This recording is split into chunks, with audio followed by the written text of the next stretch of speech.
Evangelho de São Marcos 9, a partir do 14, diz assim o texto sagrado. Quando eles se aproximaram dos discípulos, viram numerosa multidão ao redor e os escribas discutiam com eles. E logo toda a multidão, ao ver Jesus, tomada de surpresa, correu para ele e o saudava. Então ele interpelou os escribas: que é que discutis com eles? E um dentre a multidão respondeu: Mestre, trouxe-te o meu filho possesso de um espírito mudo, e este, onde quer que o apanha, lança-o por terra, e ele espuma, rilha os dentes e vai definhando. Roguei a teus discípulos que o expelisse, e eles não puderam. Então Jesus lhes disse: ó geração incrédula, até quando estarei convosco? Até quando vos sofrerei? Trazei-mo. E trouxeram-no. Quando ele viu a Jesus, o Espírito imediatamente o agitou com violência, e caindo ele por terra, revolvia-se espumando. Perguntou Jesus ao pai do menino: há quanto tempo isso lhe sucede? Desde a infância, respondeu. E muitas vezes eu tenho lançado no fogo e na água para o matar. Mas se tu podes alguma coisa, tem compaixão de nós e ajuda-nos. Ao que lhe respondeu Jesus: se podes, tudo é possível ao que crê. E imediatamente o pai do menino exclamou com lágrimas: eu creio, ajuda-me na minha falta de fé. E vendo Jesus que a multidão concorria, repreendeu o espírito imundo, dizendo-lhe, espírito mudo e surdo, eu te ordeno, sai desse jovem, nunca mais tornes a ele. E ele, clamando e agitando-o muito, saiu, deixando-o como se estivesse morto, a ponto de muitos dizer: morreu. Mas Jesus, tomando-o pela mão, o ergueu, e ele se levantou. Quando entrou em casa, os seus discípulos lhe perguntaram em particular: por que não podemos nós expulsá-lo? Respondeu-lhes: essa caça não pode sair senão por meio de oração e jejum. A opressão maligna é terrível, né? Terrível. Muito terrível. Obrigado. No passado a gente tinha muitas experiências com essa obra de libertação, e eu já contei aqui, vou repetir porque alguns talvez não estivessem. A gente fazia uma tarde da bênção ali na nossa igreja anterior. Estava muita gente daquela tarde da bênção. E naquele tempo eu tinha o meu trabalho secular, isso faz 30 anos atrás, eu tinha o trabalho secular e tinha ali, então, era 3 da tarde, eu saía correndo do serviço, pegava o carro, ia lá, e chegava próximo da pregação, pregava, orava com o povo e voltava. Eu tinha que voltar, eu tinha o trabalho, né, secular também. E quando eu orei pelo povo, Deus curava tanta gente naquela época, era impressionante. Eu estava saindo, uma mulher falou assim: eu preciso falar com o senhor. Eu falei assim: vamos falar com pressa que eu tenho que voltar para o meu trabalho. Eu falei: não é pressa não, eu quero que o senhor vá na minha casa agora, porque meu marido está endemoniado. Está lá quebrando as coisas, e ele não veio, o senhor precisa ir lá. Eu falei assim: não posso. Agora não posso. Mas eu preciso, então vamos fazer o seguinte. Eu nunca tinha feito isso. Vamos fazer o seguinte: eu vou orar, o demônio vem aqui, eu expulso, ele fica liberto lá. E aquela mulher estava ali representando o marido. Provavelmente não tinha experiências com Jesus também, mas ouviu que alguém falar que lá na igreja a pessoa estava sendo liberta. Era uma mulher simples. Ela falou: mas o demônio sai e vem aqui? Eu não tinha tido essa experiência, mas foi a orientação que Deus me deu naquele momento. Falei: sim, vai sair e virá aqui. Tudo bem. Eu não aguento mais aquela situação em casa. Eu coloquei a mão na cabeça dela, falei: Senhor, traga o demônio que está naquela casa, naquela vida, aqui, agora. Quando eu falei, a última palavra caiu no chão. caiu. O demônio confessou que estava naquela vida. E eu expulsei aquele demônio. E falei o seguinte: olha, essa pessoa, obviamente, está liberta e aquela ficará liberta. Eu expulsei, como Jesus fez aqui no final: vai, não volte mais. E fui embora, esqueci daquilo. Corri para o serviço, cheguei lá e continuei meu trabalho, que eu tinha à época. Passado algum tempo, aquela mulher estava frequentando a igreja. Possivelmente deve ter se convertido depois. E ela encontrou comigo, eu falei assim: e como está o teu marido? Ela falou: quando eu cheguei em casa, ele estava sentado, calmo, tranquilo, e nunca mais teve problema. Você sabe o que é uma pessoa representa? Porque eu quero que você represente alguém aqui. Isso aqui é uma coisa séria. O poder de Deus não é limitado. Não há limite para isso. O demônio saiu daquela vida, entrou na mulher, não crente também, expulsou, possivelmente a opressão que estava nela também saiu, que ela vai converter. Ela chega em casa, o marido estava bem, tranquilo, sem violência. Então aquela ali foi uma libertação por meio daquela mulher. É isso que Deus faz. A opressão muitas vezes é muito grande. A gente não tem a visão espiritual clara do que está acontecendo. Eu estou aqui, Deus pode e mostra algumas coisas, né? E se mostra, eu não gosto de entregar muito em público para não constranger. Quando o ambiente é muito grande, com muita gente, se você entregar é menos mal. No ambiente menor, mas particularmente eu falo para a pessoa. O constrangimento é complexo, mas Deus mostra. Mas todavia, se eu subir ao púlpito, eu vou olhar, não vou ver a vida de todo mundo, não tem como. Nós temos uma guerra espiritual travada. E muitas pessoas vêm até o culto e vêm porque insiste e Deus dá uma graça, porque a pessoa tem uma opressão que impede. É uma guerra, é algo tremendo isso. Essa guerra, ela é complexa. Aqui, veja bem, Jesus estava no monte da transfiguração com 3 dos seus discípulos. Uma experiência ímpar, maravilhosa. Quando Deus fala com Pedro, Tiago e João ali: esse é o meu filho amado, em quem tenho prazer, em quem me compraz. Então Jesus vai descer com os 3. Quando chega lá, ele vê ali os escribas discutindo com os outros 9 e mais alguns discípulos que ali estavam. E Jesus chegou e defendeu. A gente tem que defender os nossos, viu? Põe isso na tua mente, defende quem é seu. Jesus chegou: por que vocês estão discutindo com eles? Ele já defendeu os discípulos. Jesus agia com autoridade. Por que vocês estão discutindo com eles? Aí apareceu alguém no meio da multidão, saiu dali e falou: mestre, eu tenho um filho. Ele é possesso de um espírito mudo, era surdo e mudo.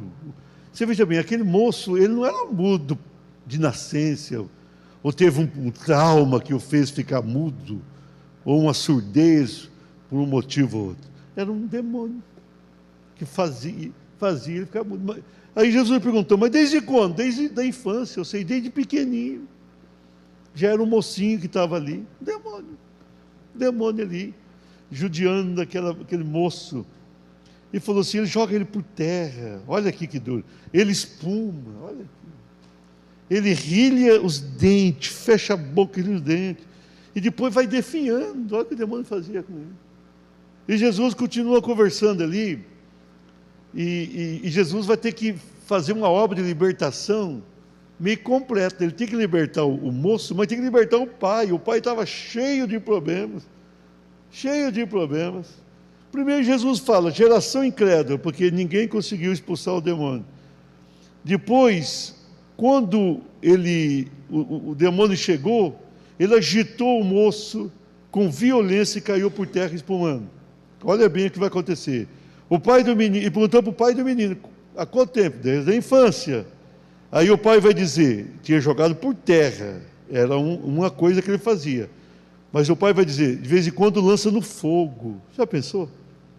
A pessoa viu daquele pai, o moço, o demônio vinha e jogava o moço no fogo. O pai tem que ir lá socorrer, o moço queimava parcialmente, o pai, a mãe, queimava a mão, ele jogava no fogo. Olha que situação gravíssima daquele menino. E ele falou assim, em outro momento, joga na água. Tenta matar, afogado. Tem uma água, vai e joga o menino, tem que alguém correr.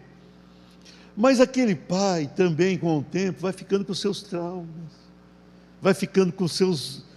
a opressão sobre alguém atinge quem está próximo, é algo tremendo. E Jesus perguntou assim, e ele falou para Jesus, se o senhor pode fazer alguma coisa, tem compaixão. Como assim se pode? Ele foi até ali porque ele ouviu falar de Jesus, então Jesus podia, lógico, mas ele não conseguia aquilatar aquilo, irmãos. Muitas vezes nós que parecemos que estamos bem, precisamos de uma libertação também, porque uma libertação para crer. Aquele homem precisava tanta libertação do seu filho, mas ele também não conseguia crer. Se tu podes alguma coisa, tem compaixão. Esse compaixão aqui, está certo, eu vou enfatizar na mensagem alguma coisa, mas isso aqui denota também uma insegurança, um medo que nada ia acontecer. Jesus fala, se pode, tudo é possível ao que crê. Então Jesus tinha que curar aquela alma, tirar a incredulidade. A incredulidade dominava a multidão e aquele pai. E Jesus vai repreender aquele demônio, o demônio vai cair por terra, e foi de uma forma tão assim chocante, que a agitação que o demônio fez, que o menino parecia que estava morto. Jesus vai pegar o menino, vai levantá-lo. Quando chega em casa, os discípulos, por que o Senhor expulsou e nós não? Ele vai falar sobre a oração e o jejum. Vamos ver, com base nesse texto, e eu quero que isso aconteça aqui, Deus liberte vidas nessa campanha. Diga assim, cura e libertação. Vira para a pessoa que está do seu lado, mesmo com a máscara, e fala, você precisa de uma cura e de uma libertação. Mas você tem que receber essa palavra aí. Cada um aqui pode te curar alguma coisa na vida emocional. O que você precisa nessa noite? Uma cura e uma libertação. Isso aqui acontece. Acontecia no tempo de Jesus? Muito. Aconteceu antes, algumas vezes, Jesus ter vindo pelos discípulos. Acontece agora muito também. Se tem algo que Deus quer fazer, é curar o nosso, principalmente o nosso interior, mais do que a nossa enfermidade aparente. Curar, fazer uma obra lá dentro e libertar as vidas. Vamos lá, cura e libertação. Diga assim, dependem da presença de Jesus. Versículo 4. Quando ele se aproximava dos discípulos, viram numerosa multidão ao redor e os escribas discutiam com eles. E logo toda a multidão, a ver Jesus, tomado de surpresa, correu para ele e o saudava. Veja bem, ali havia um tumulto, a situação era grave, porque o menino endemoniado, o demônio pegando, agitando, jogando aquele menino para o chão, ninguém conseguia expulsar aquele demônio. Havia ali uma situação grave, e Jesus chega. A presença de Jesus mudou o curso da história. A presença de Jesus mudou a sorte daquele moço. A presença de Jesus abençoou aquele ambiente, a despeito dos escribas incrédulos e ruins que ali estavam. A presença de Jesus foi fundamental para a libertação e a cura. Aquele moço tinha demônio liberto, mas tinha que ser curado de tantas outras sequelas daquela situação. A presença de Jesus, então o texto é enfático, a libertação e a cura dependem da presença do Senhor, não depende de nós exatamente. Se Jesus não estiver conosco, não vai dar certo. Vai dar certo se Jesus entrar nisso. A presença de Jesus muda tudo. Nós estamos aqui no templo e aqui está a presença de Jesus. Nós temos que acreditar nisso, a presença de Jesus está conosco. Amém? Você crê nisso? Então, aquele tempo Jesus tinha que chegar. Ele estava no monte da transfiguração. Ele chega. Agora Jesus não tem que chegar, porque ele já morreu, já ressuscitou, já subiu aos céus, e ele se faz presente conosco em todo lugar. Ele está conosco. O seu Espírito habita em nós. A presença do Senhor é real. A presença do Senhor. Então, ele está aqui. Ninguém pode ter entrado aqui nessa noite, nós estamos enfatizando cura e libertação, ninguém pode sair aqui oprimido, ninguém pode sair aqui sem uma cura, sem uma libertação. Por quê? Porque Jesus está aqui. A presença dele está aqui. Então a presença dele mudou aquela situação, a presença dele vai mudar a tua situação. Ele está aqui para mudar, ele quer tocar em você. Ele quer fazer algo em você, e Ele fará. A presença dEle faz a diferença. Nós precisamos tomar posse disso. Sinta Jesus aí na tua vida. Deixa Jesus mudar a história. Deixa Jesus ser a tua defesa, a tua bênção, a tua libertação. Vamos lá, eu vou correr por causa do horário. Cura e libertação. Cura e libertação, diga assim, dependem de uma busca incansável. Veja bem o versículo 17 e 18. E um dentre a multidão respondeu: Mestre, trouxe-te o meu filho possesso de um espírito mudo. E esse onde quer que o apanhe, o lança por terra, ele espuma, rilha os dentes e vai definhando. Roguei a teus discípulos com experiência e eles não puderam. Essa busca, ela é necessária. E nós não podemos cansar de buscar ao Senhor. Se nós temos uma bênção para receber, nós temos que buscar essa bênção até receber. O grande problema da humanidade é desistir. Veja bem, os discípulos estavam ali e tentaram expulsar o demônio e não deu certo, não expulsaram. E de repente os discípulos começaram a discutir com os escribas, ou os escribas com os discípulos. Aquele pai, o moço estava ali perdidão, né? Mas aquele pai podia ter desistido, vou embora.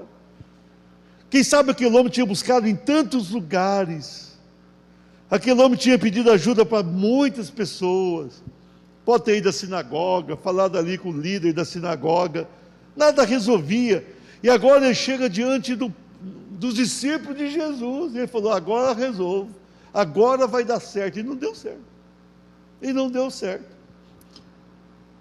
Então aquele homem, ele mostra aqui que ele não cansou, ele não desistiu daquela situação. A gente desiste da situação, tem hora que dá vontade de desistir mesmo. A gente desiste, mas não podemos desistir.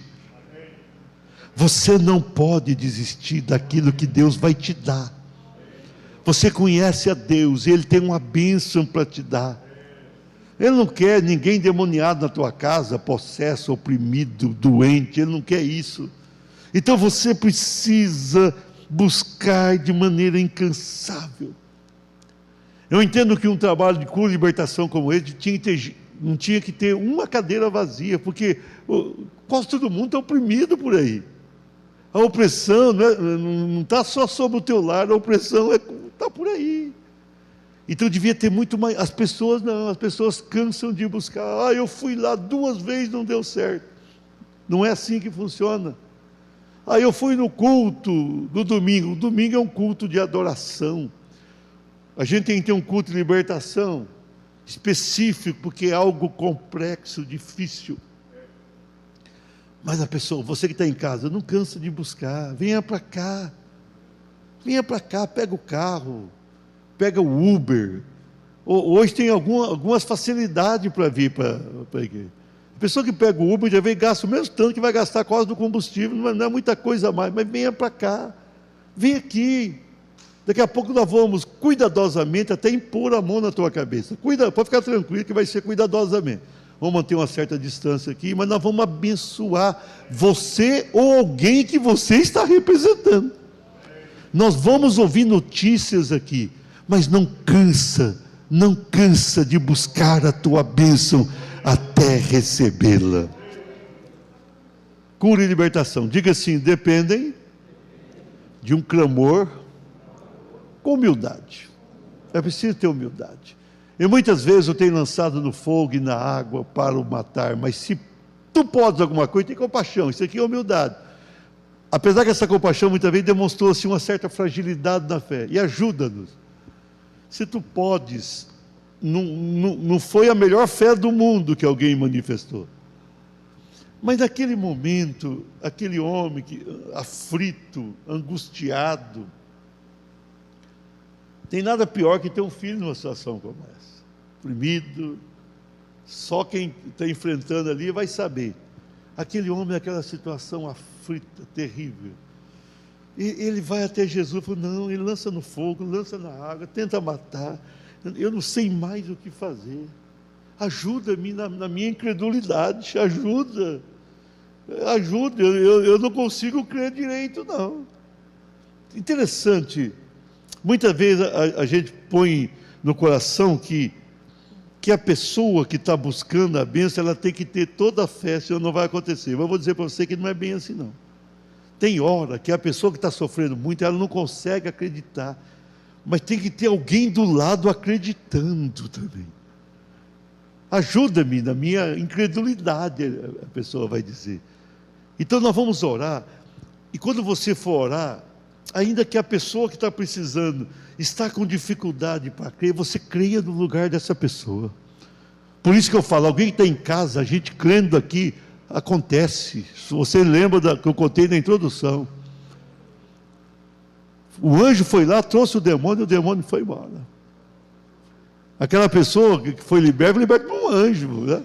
Mais do que o pastor, foi o anjo, saiu bem a pessoa, estava lá. É assim que funciona. Então nós temos que subir para o templo com fé, acreditando, eu vou abençoar alguém, você está aqui para abençoar alguém presente ou ausente, você está aqui para isso. Você não pode ficar no culto e falar assim, será que Deus vai fazer? Você atrapalha. Você tem que pensar, Deus vai fazer maravilhas, Deus vai começar a curar nessa quarta-feira, vai acontecer, cada quarta-feira aqui, nós vamos ter grandes sinais de curas e libertações, e nós precisamos vir para cá e falar, eu vou contribuir para que haja isso, e você nessa fé, nessa ação forte, você será usado por Deus. Você não precisa ter grandes experiências com Deus, não. Você precisa acreditar naquele momento que algo está acontecendo. Cura e libertação, diga assim, dependem do poder de Deus. O último versículo diz, respondeu-lhes, esta casta, podia colocar de demônios, não pode sair senão por meio da oração e jejum. Irmãos, a libertação de alguém precisa de poder. Jamais o ser humano vai conseguir libertar uma pessoa por si só. Se você olhar para alguém e falar, aquela pessoa ali, não existe. O que faz a diferença em nós é o poder. Por isso que eu estou insistindo para sexta-feira o povo vir aqui orar, para ter poder. Quando nós temos poder, aí acontece. O poder de Deus. Jesus vai virar para os discípulos a quem ele discipulava, pessoas que andavam com Jesus. Ele vai dizer, olha, isso aqui é só com oração e jejum. Se você não tiver a vida de oração e jejum, Jesus dizendo, você vai passar vergonha. Se você jejuar e orar, vai dar certo. Poder. Só o poder de Deus liberta. A unção quebra o jugo. Só o poder liberta. Somente o poder de Deus liberta. E o poder de Deus vem por meio da oração e do jejum. É Jesus ensinando. Nós estamos, naquela época acontecia mais manifestação, que tinha mais gente orando e jejuando. Se nós começarmos hoje a orar e jejuar, vai acontecer mais. É isso que vai ocorrer. Pastor, mas será que eu posso ajudar alguém? Só pode. Busca. Você vai receber essa unção poderosa na tua vida e você vai abençoar quem está perto e longe de você. Você vai fazer isso. Dependem do poder. Tudo, cura e libertação, depende do poder do Senhor. Deus tem poder. O poder é do alto. Irmãos, os demônios, eles têm ali, sim. A Bíblia fala que Satanás era anjo de luz e lá em Romanos diz que os dons de Deus são irrevogáveis. Aquele poder que ele tinha quando era anjo de luz, ele tem o mesmo poder hoje. E só tem um jeito de enfrentá-lo com o poder de Deus. Só tem um jeito de você ser bênção no doente, com o poder de Deus. Eu vou em nome de Jesus, eu não busco, eu não oro, mas eu vou, não vai dar certo não. Esse nome de Jesus tem que estar cheio do poder de Deus. Você tem que estar com unção. Essa unção de autoridade que fará a diferença na obra. É isso aqui que Jesus falou: vocês estão aqui, vocês creem, vocês aprenderam, mas vão orar lá no monte, vão jejuar, porque senão as pessoas ficarão como estão. Amém? Concluindo, o versículo 27 diz: mas Jesus, tomando pela mão, o menino ficou com medo, ele tomou pela mão, o ergueu e ele se levantou. As pessoas estão aí caídas. Nós precisamos estender a mão e tomar pela mão alguém caído e levantar. Alguém está muito oprimido, vamos levantar essa vida com unção, com poder, com graça, e Deus vai abençoar. Fique de pé e nós vamos orar. Busque a Jesus, busque com insistência, busque com humildade, busque o poder de Deus para você ser bênção. Busque, e a bênção virá sobre a vida necessitada.